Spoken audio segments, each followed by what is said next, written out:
Good day mga co-teachers sa mga colleagues ko. So ngayon, gumawa ako ng portfolio or tinatawag natin na PMES or Performance Management and Evaluation System Portfolio for the school year 2025 to 2026. In which ito yung kumbaga based to sa DepEd Memorandum number 89 series of 2025 guidelines on the multi-year performance management and evaluation system or PMES for teachers from the school year 2025 to 2026 to school year 2027 to 2028. So ngayon, mga kasamahan, so sa parting po ito, i-discuss ko lang po yung mga indicators or objectives under po ng mga proficient teachers, which is teacher 1 and hanggang teacher 3. So magkakaroon po tayo ng first CO at saka second CO. So sa first CO po natin or sa class ng observation po natin, so meron po tayo 6 na indicators at meron din po 6 tayong indicators sa pangalawang observation po natin. Now, discuss na po natin ano na po ba yung mga CRA, objectives, at saka yung MOVs na kakailanganin po natin for this school year. So, sa una po, we have the CRA 1, which is the content, knowledge, and pedagogy. So, nandyan po papasok yung objective 1, objective 2, at saka objective 3. Now, based on my observations, or my observation, so, ilan po sa mga, actually, ano po yung mga indicators at objectives po na nakapaloob po dito sa ating PMES portfolio po natin is same lang po nung mga indicators na nakapaloob sa RPMS po natin noong school year 2022 hanggang 2023. Ang pinakaibahan lang po sa PMES, which is yung PMES din po natin last school year is PMES din, wala na po tayong mga plus factor po na included. So ngayon, i-discuss ulit natin or reviewin na lang po natin para po sa mga nakakaalam na po ng mga indicators. At sa mga bago po, ito yung at I hope na ito yung maging guide ninyo sa pag-accomplish nyo po ng mga or na maging portfolio ninyo for this school year. So for our objective 1, we have the applied knowledge of content within our cross-curriculum teaching areas, or this is the PPST 1.1.2, or so for our means of verification, so magkakaroon po tayo dito ng dalawang CO na i-attach. So ang means of verification natin dito is yung CO, rating sheet, or inter-observer agreement form. So i-attach nyo po yung first CO ninyo at saka yung second CO ninyo. Ibig sabihin po kapag ganyan, nakapaloob po siya, yung indicator na yan sa unang observation po natin at sa pangalawang observation po natin. Next naman, yung objective 2, use a range of teaching strategies that enhance learner achievement in literacy and numeracy skills. So ito naman po yung PPST 1.4.2. Ang means of verification naman natin dito, again, CO, rating sheet, or inter-observer agreement form. So i-attach ulit yung CO1 at saka CO2. So ibig sabihin yan, yung indicator po na yan, makikita po natin sa dalawang observation na mangyayari. So alam naman po natin na based on our DepEd order, or dito sa memorandum na to, magkakaroon tayo ng dalawang observation.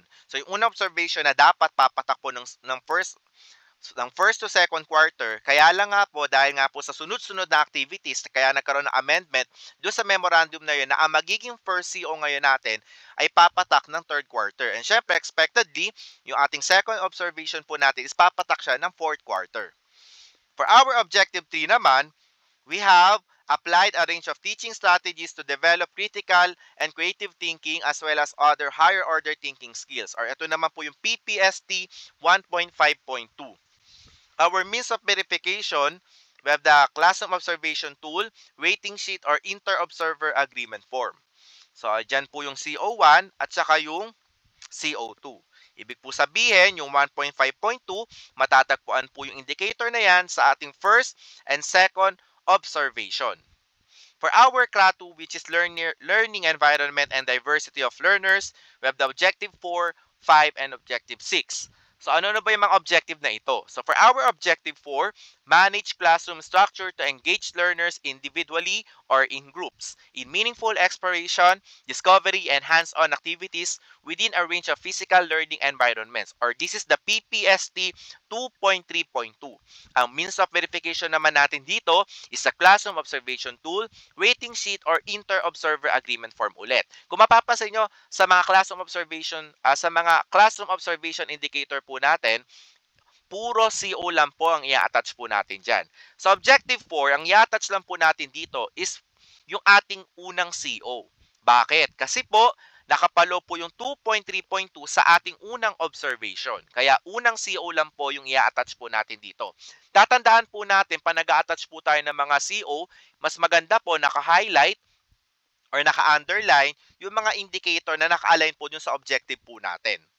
Sunod po, our Objective 5, manage learner behavior constructively by applying positive and non-violent discipline to ensure learning-focused environments. So this is the PPST 2.6.2. Ito naman po, ang means of verification naman natin dito, same lang din, COT, rating sheet, or inter-observer agreement form. So sa part na ito, ang i-attach naman natin is yung ating CO2. Bakit? Kasi po yung 2.6.2 na indicator po na ito, nakapaloob lang po siya sa ating second observation. Kaya CO2 lang po yung i-attach po natin dito. Sunod po, for our Objective 6, use differentiated, developmentally appropriate learning experiences to address learners' gender, needs, strengths, interests, and experiences. So this is the PPST 3.1.2. Our means of verification for this, the Classroom Observation Tool or the COT, rating sheet, or inter-observer agreement form. Sa part naman na ito, ang i-attach lang naman natin dito, yung ating first CO.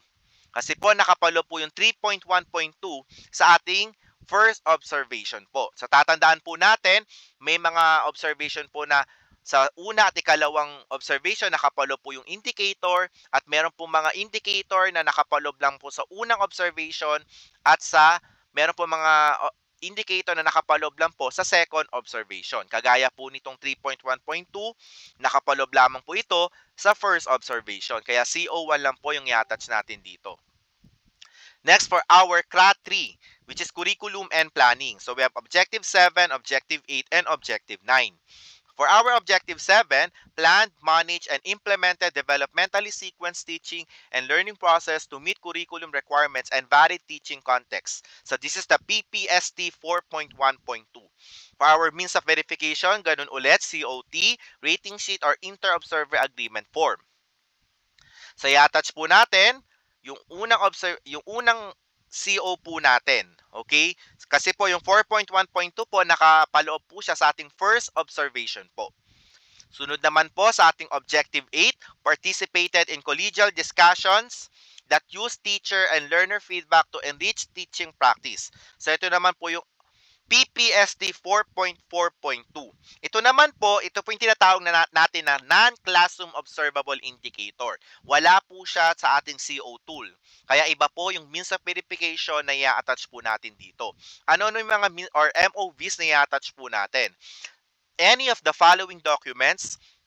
So we have the proof or proofs of attendance in LAC sessions, meetings, other collegial discussions related to the indicator. So lagi po nating tatandaan, pag naglalak po tayo, kailangan po yung mga LAC sessions po or meetings na ginagawa po natin ay may related po dun sa mga indicators na nakapalo po sa ating mga COs.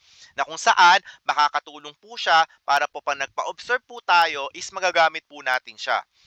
Second, learning journal showing the interest. Learning journal showing the teacher's reflection on enriching his or her practice based on the LAC sessions or meetings or other collegial discussion on teacher and learner feedback with proof or proofs of attendance. So, pwede po natin gamitin dito yung mga dati po natin ginagamit na teacher reflection form. Ako po, ganun po ang ginagawa ko sa part na to. And number 3, accomplishment report or kung tinatawag po natin na ACR or minutes of LAC sessions or other collegial discussions highlighting the teacher's contribution in the professional collaboration.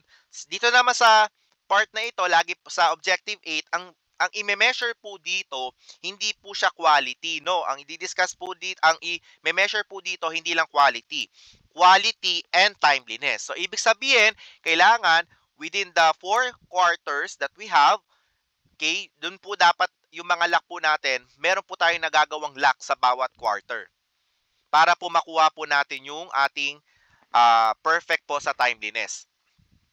So, ito po, pwedeng attach yung attendance in lock, minutes of lock session, yung flexion notes, yun po. Then, for our objective 9, so this is the selected, develop, organize, and use appropriate teaching and learning resources, including ICT, to address the learning goals. So, this is the PPST 4.5.2. So, ito po, balik po ulit tayo sa, excuse me po, balik po tayo sa Classroom Observable Indicator. Ang MOBs naman natin dito is ganun ulit. COT, rating sheet, or inter-observer agreement form. Sa 4.5.2 po, ang i-attach po natin dito is yung COT2. Kasi po, under po itong 4.5.2 sa second observation po natin. Susunod naman po ang ating craft 4. Ang ating craft 4 po is the assessment and reporting. So dito po papasok, nakapaloob yung objective 10, 11, and 12. So objective 10 po, designed, selected, organized, and use diagnostic, formative, and summative assessment strategies consistent with curriculum requirements. So this is the PPST 5.1.2. Means of verification, kagaya din po ng mga nauna po nating MOBs kapag Classroom Observable Indicators. Hindi ko na po sasabihin. So, ang i-attach po natin dito is yung COT2 kasi po, pangalawang observation po, nakapaloob itong objective na to doon sa indicators po na yon. Next po, objective 11. So, this is a non-classroom observable indicators. So, we have monitored and evaluated learner progress and achievement using learner attainment data. So, this is the PPST 5.2.2. Our MOVs, so any one of the following documents. So dito po, sa part po na ito, ang susukatin po dito sa ating Objective 11 or yung PPSC 5.2.2, quality and timeliness pa rin po. So dapat across dun sa buong school year po, meron po tayong mapakita. So pwede pong class record, test result and analysis, remedial and intervention program plan, report on remedial and intervention program. So, yan po yung mga MOBs natin for our objective 11. So, yan po, pwede nyo po i-attach yung e-class record nyo po dyan. So, for our objective 12 naman po, communicated promptly and clearly the learner's needs, progress, and achievement to key stakeholders including parents or guardians. So, this is the PPST 5.4.2. Again, ito po ay NCOIS or Non-Class of Observable Indicator po.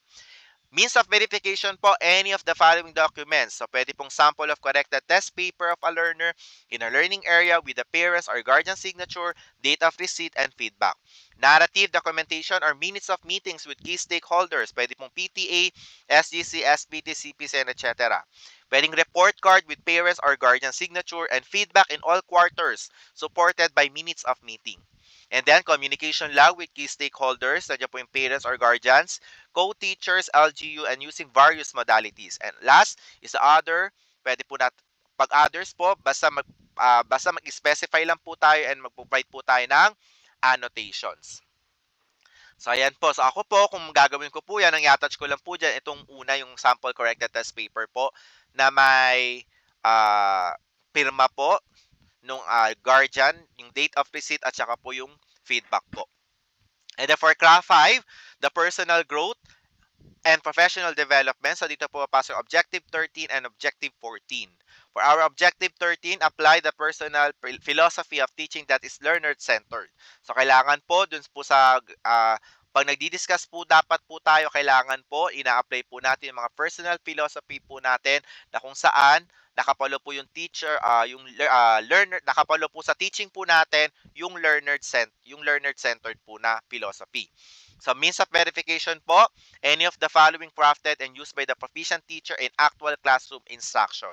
Pwedeng lesson plan, pwedeng activity sheet or visual aids or instructional materials, assessment materials, or others po basta specify with annotation describing the application of a personal philosophy of teaching that is learner-centered. And for, ayan po, so pwede pong lesson plan po yung attach po natin. Ako po, lesson plan po siguro yung i-attach ko sa part po na ito. And then objective 14 po, set professional development goals based on the Philippine Professional Standard for Teachers. Sa means of verification po natin, certification from the ICT coordinator or school head or focal person in charge of ESAT. Sa IPSRF development plan from phase 1, mid-year review form or MRF kung tawagin, and the updated IPCRF development plan from phase 2. Ngayon, syempre, hindi naman tayo basta-basta makakapag mid-year review form kung wala pa po tayong nagagawang classroom observation. So, pwede po siguro kung mag-mid-year review form po tayo, ang pwede pa lang po nating ma-attach, kasi po alam naman po natin, di po ba, sa mid-year review form, yung parang ano pa lang po yan, parang pre-assessment pa lang po ng mga na-accomplish natin for the school year. So, ngayon po, pwede pong i-attach po muna natin yung mga MOBs na under po ng mga NCOIs or non-classroom observable indicators para kahit papaano po makapag-rate po tayo ng sarili po natin. Ngayon, so syempre kung ang instructed po sa atin is magkaroon na lang po ng mid-year review po after na lang po ng first CO, so mas okay po 'yun para po ma-input po natin yung mga rate po natin doon sa mga classroom observation na ginawa po sa atin. So ayan po. So yan, pwede pong certification from the ICT coordinator, IPSRF development plan from the phase 1, a media review form, yung mga attachment po na ilalagay nyo. And then the IPSRF development plan po, phase 2. Again, wala na po tayong plus factor. So I hope po yung portfolio po na ito na naging guide niyo po kapag gumawa na po kayo ng sarili po ninyong portfolio. Again, so, if you understand po my video, kindly like, share, and subscribe, and hit the notification bell po para po updated po tayo kung ano naman po yung mga pagbabago na meron po sa ating departamento. Again, this is Sir Wing Shiloh po, your math teacher. So, maraming salamat po. Thank you for watching.